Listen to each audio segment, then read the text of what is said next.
Welcome. Philly Uncensored Podcast. Ain't that what we call The Uncensored Philly Sports Uncensoredly? Podcast. As y'all probably know by now, I don't get into all the details. I just come on here and I talk loudly. But you can catch us on your YouTube, Facebook, Spotify. Are Yep. we on Spotify? iTunes or iCast, whatever it's called. iTunes, you're right. Yeah. All right. And what else we got? Anything? You named everything. And Twitter. And Twitter. Dang, I know I missed something. All right. So Sixers game, it was a little underwhelming, but they handled business. This, we don't want to dismiss that. They did what they were supposed to do. Yep. For a change. They shot well. They shot from three. This is what we were talking about the other game. And one thing I was thinking about that with, right, Tim? Remember you was talking about I think you had brought it up in the chat about what Embiid said after the game, how Embiid basically called out the 3-point shooters. Yeah. They came out shooting. He was alive and well. For me, this game was all about the bench. The Sixers bench showed up and they showed out, led by Shake Milton. Shake, we was looking for the Shake. And for the last couple of games, he was like trying to give it to us, but today was the breakout game.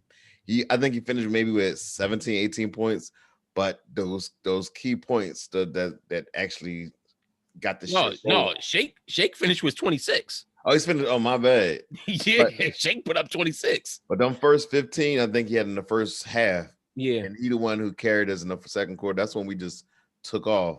I mean, the starters, they did their thing, what they usually do, but that bench play. And then every time I be trying to get rid of Korkmaz, he keeps showing up. I be like, okay, this is in. I was waiting to see where you was gonna go. I was waiting to see where you was gonna go with the Kork. But you know what? You know what the problem is with Korkmaz though, and this is the issue that I've always had with it. He can shoot, but my biggest issue with Korkmaz is his release is so slow. Yeah. So like if you see it like he has space, time and space, he can hit it. Yeah, but when he's against those athletic defenders that close out quickly, that's when he gets nervous. He pump fakes and sidesteps and everything else. So that's his biggest problem. I mean, I really can't. I have no complaints with this game. Remember last game they started Korkmaz and that was a disaster for the Sixers. Right. And so when listening to Doc's press conference after I was trying to figure out what was his thinking we was starting Korkmaz, I know they had success the previous game, but he said that at that time, Mike Scott was on minute restrictions. Right. So because he was on minute restrictions, they felt that we're going to get all our minutes in the second half with Mike Scott, and that's why they started Korkmaz. But Mike Scott balled tonight. He said he's no longer on minute restrictions. But I mean, he balled tonight. Like, yeah, he only had, and I got to, at least for a game, I have to acknowledge that because I was ripping Mike Scott's defense. Yeah, he got 4 steals tonight. Yeah, he balled. I have 11 points, 4 rebounds, 4 steals. I mean, I can't scoff at that. He shot 4 for 4, all that in 24 minutes. Nice. So, I mean, that was a nice showing by Mike. See, that's the only thing. I'm still not. It still is what it is. You got to show me. I'm not a you show me for one game and I'm all, oh, we got it. We turned the corner. You got to show me. I need to see Korkmaz be consistent. I need to see Shake be consistent. Mike Scott, okay, if he was coming off an injury, I remember Mike Scott at the beginning of last year. Remember, he was balling out at the beginning of the season. Yeah. And then it's like he hit a wall and he was done ever since. Now, if I could get that Mike Scott that was at the beginning of the season last year, and if I could get that Shake Milton that came up from the G League and was balling like that, then I feel more secure about our bench. They played well. So you saying that Mike Scott can replace Tobias Harris in the starting lineup? No. All right. I'll leave that for the Latsons. Okay, good. I'll leave that for the AWOL brothers tonight. MIA. Tried to go AWOL. If you notice, there's 2 yellow boys that's not here. You got to be about the grind. Listen. It's funny because you know how many times y'all don't know, y'all might not know. We got a lot of people, we got a lot of homies or whatever that hit us up like, yo, I could be on the pod. I should be on the pod. It's fun to talk about the fun games. Yeah. But then you had games like this. It kind of get like work. Yeah. You know what I'm saying? Know, like right? to come on here and talk. I could have cuddled up with the wifey tonight, but that could get postponed to after the podcast. Exactly. But the boy, young Ben, he scored 8 points in the first quarter, so he kind of gave us the points that we needed, and he finished with 18. He had a lot of turnovers. I think he had like 3 in the first quarter, so I thought he needed to slow that down. I think he did. I don't know what he finished with, but I didn't finish with 4, so he definitely settled it down. Okay, so he settled down. Well, that was a good thing. Yep. B it was funny because towards the end of the game, it looked like everybody was trying to get their numbers because they knew they wasn't going to play in the fourth quarter. So I saw all of a sudden B shooting a lot, and then Ben started driving hard. I was like, okay, these guys, they just trying to get their average so they could be good. The other thing we did tonight was shot free throws. Yes. We shot 15 out of 16. That's why I'm saying we missed 11 last game and had to go to overtime. That was key. It was. And sometimes we look over stuff like that because we get caught up in a shooting or this, that, and the other. But those are the things that make the good teams great, that put you over the top. Yeah. And another thing that I took from this game too was Indiana. Indiana is not like a great team right now, but if we're looking at being one of the top seeds, Indiana could be our first round opponent. That's true. So I want to see us handle business against teams like this. And the great thing about it, we did match the energy. Remember that Cavs team, we didn't match that energy at all. This game, we finally came out. We matched the energy of our opponent. We didn't play down to the opponent. And that way we led by 20, 25, 30 points. So did we get to 30?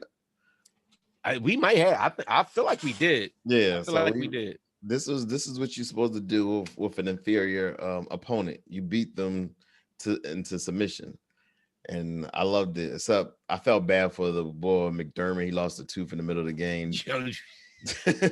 I seen it in an instant replay. That was kind of I felt bad for him too. I'm so sorry. Listen, I'm so sorry about it. Like, I don't care about that. You get enough money, go get that thing fixed. But that's not something you would like to experience in the middle of a basketball game. And Ben, you dive on the floor, you expect that. You know, that's why you wear the mouthpiece. Yeah. But Ben did that to him. No, he did that to himself. He dove in there fighting for that rock. You got to expect that.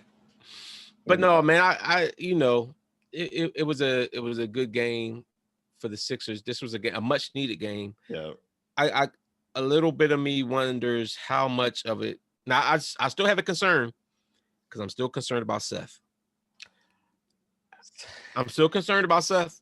It got covered up because other guys was hitting. He only played 23 minutes, which is a good thing. But what he only shot like what 1 for? I know at one point he was like 1 for 2 for 3. But he was 3 for 5 from the fields, 3 for 6. So he was at 50%. Yeah, a lot of that came in garbage time, but so I'm not mad, but even though none of the starters really played in the fourth quarter, I want him to stay at 23 minutes a game. Yeah, Seth and Danny both struggled tonight offensively, but this is what the bench was supposed to be for. All right, I don't expect Shake to score 26 tonight, but I do expect Shake to average like 17, 18 at least. I agree. You know, even with Seth, if you're going to be that starting 2 guard, you at least need to give me like 15, 16. Give me like 16 points a night, maybe 17, since all you're doing is shooting. That's all you got to do as a shooting guard is to shoot the ball. So I agree with you in that one. But I also agree that Shake, I think 15 to 17 points per game on average, because right now I think he's averaging about 13. Yeah, which is not enough as my number one guy coming off the bench. But I need them to bring it next game. Utah, our next game is Utah. Yep. Utah has the best record in the league. They beat us without Embiid. I want this win. This is the game. This is the game, and everybody needs to show up with this game. But this is the game that I want. This is the game would let me know how realistic are we as NBA championship caliber type team. This is the game. I agree. No, I agree. This is we expect y'all to beat teams like this in certain matchups, and I actually think the Sixers match up pretty decent against Utah. I wonder if Tobias is going to play, but hopefully that's why he set out tonight, because he's going to play. But I think our full team and their full team, I think we match up pretty decent with them because I think Embiid can take Gobert off the dribble or shoot and stuff like that. Ben Simmons already showed that they have nobody that can stick him. You better give me another 40. I want another 40. And then you got Tobias. So I mean, I think we can match up with Utah strength on strength. So but it remains to be seen. You know, we have to see it happen. Yeah, I think for us, we still have to bring that energy. But they're going to be up for Utah because they're the best team in the NBA right now. So the energy will be there. It's going to be a matter of knocking down shots, playing within the offense. They better bring that energy because you're gonna have 8 days off for the most of the team. Ben and Embiid, all-star, but you got to bring it this game. This should be a statement game. The same way they got up for the Lakers game, they need to get up for this game. Yeah, this is what I want to see. Ben dropped 42, so I'll give me 30. I need 30, nothing less. Well, can you set yourself up to be I am. Why the boy Justin Holiday? Do you notice the boy Justin Holiday had the best games against the Sixers? Like he plays as well. For some reason, he played for us for a minute, right? I think he did. Yeah, remember when we had Drew and then they brought in his brother? Yeah. I don't know how much Bernie got, but he was here for a cup of coffee. Yeah. And what you think? The boy, they fired Lloyd Pierce today from Atlanta Hawks. And so, I mean, they gave Nate McMillan a job, so he's back at coaching. Oh, they got Nate? Yeah, Nate was one of his assistants, and they hired Nate McMillan. But Lloyd Pierce, I thought he was a pretty good coach. He said, crazy thing, Doc said he spoke to him just last week talking about the rebuilding process and how coaches get all the blame for things like that. They was really talking last week about what was going on, and lo and behold, he gets fired the following week. It's just funny to me. You get a guy like Brett Brown that get robbed 5 years. I know, and be trash. I know, but honestly, I put the Lloyd Pierce thing. I put that on Trae Young. Everybody want to be Trae Young fans, but that whole ordeal over there when Collins said he wanted more money and then he said, that might have led to firing though. He wanted Trae to pass the ball a little bit more because they basing his stuff on incentives, and Trae Young kind of threw a hissy fit. But here's the thing. And the team went in the tank. That might have been one of the catalysts for him being fired. No, I agree. That's what I'm saying. He couldn't control his locker room. Trae Young did whatever Trae Young wanted to do. And that might have led to, okay, we don't know if he has a real holding on the team. Right. No, I agree. And I ain't mad at Nate McMillan to me is a decent coach. Yeah. He was at Indiana, right? Then they let him go at Indiana. I thought they kind of did him a little dirty there. If I'm not mistaken, he was coaching at Seattle before, back in the day when they had Ray Allen and Rashard Lewis and stuff. So, I mean, he's a decent coach. I mean, look what he did with Toronto all them years. Yeah. So I mean, he's a very good coach. They took his team won a championship. All they had to do is put. I'm about to say Spreewell. That's another boy with braids. Who won the boy that just left and he's in Clippers now? I can't think of his name. Who, Kawhi? Yeah, Kawhi. They just his team won. Who was in Toronto? Who are you talking about? Nate McMillan wasn't. No, man, that was Dwayne Casey. That was Casey. My fault. See, look at you. You know what you sound like. All black coaches look alike. They do. See? So let me. No, you're right. My fault. All right, scratch that. We're gonna edit that one right on. No, we not. We gonna keep that. Wait, you said Toronto. I was like, you like Toronto? No. Listen, I ain't want because I wasn't always sure, and I wasn't checking on my phone, so I ain't want to check you. I'm like, don't hold that against me. Don't hold it against me. No, it's a good game. We come in on Wednesday. We're gonna come back Wednesday night. It's an early game, and we at home. I don't expect nothing but a win. I don't. You think we're gonna pull it off? I do. As long as everybody play. I listen. All I know is if Embiid don't play, you better not play in the All-Star game. I know. I remember he did that before. It's like he missed the games, and all of a sudden he showed up playing all. No, this is the important game. This is the game where you have to set that precedent going to the second half of the season, the quote unquote second half of the season on a Yeah. high note. You know you're going to have tougher opponents in the second half because we kind of had a cupcake schedule, easier schedule in the first half. So I need to see them come out, bring it, make a statement, and ball out on Wednesday. Yeah, and I agree with 100%. It's funny because Embiid was saying that one thing that's different between him and Brett Brown was Brett Brown with Doc, when he starts shooting a lot of jumpers, Doc will call him out and like take your behind down a post, like they can't stop you down there. And that's He said Brett did it too, but he said Doc does it all the time. Yeah. He said Doc does it consistently. And that voice is the one thing about hearing it's a certain inflections. Yeah. He like, yo, get your. You hear Doc talking about something. Oh, Joe, you know, with that Boston accent. I know. He like, I couldn't stand. He was such a fraud. You know what? I got to reflect on this real quick. And I know I ain't really had a reason to hate on Brett the whole year because he ain't here. But I hated his voice. I hated his breakdown of the game because he used to spit some nonsense. Yeah, and then the sports writers used to be like, "Oh, Brett's so knowledgeable." Why? Because he's using certain terms. He's an idiot. If you listen to what he's talking about, it don't make sense. Oh, well, what Pop did, like, come on, bro. Like, be your own dude. Develop your own system. Develop a system that fits your team. Exactly. Brett Brown was the biggest fraud. He hustled. Him and TJ hustled the fan base so big, so bad. It was like those were like the two biggest frauds I saw in basketball. And I got mixed emotions about TJ. Right now, mind you, everybody that knows me personally know I've ripped TJ day in and day out. And my main reason for ripping TJ was because Brett thought so highly of him. He did things like he restrained Markelle Fultz's progress for him. He did. So now, mind you, TJ, I don't hate on TJ as an individual. He took his limited talent and he hustled and he did what he could do. And TJ did work. He did what he did. I'm not mad at him for getting his money.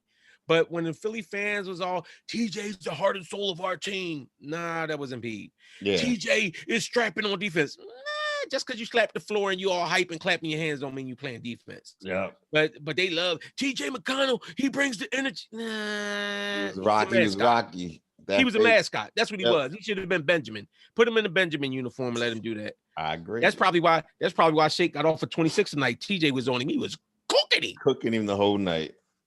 Where was that TJ energy? once you realize he's gonna try to steal the inbound pass, and then you're gonna try to lay it up real quick. After the first game, if you're in the playoff series, he's gonna do it one time and he'll never be able to do it again. It's a gimmick. It's a big gimmick. And on offense, all he do is run around. I don't know if everybody. I'm about to date myself. We got some old heads watching the Teen Wolf, the movie.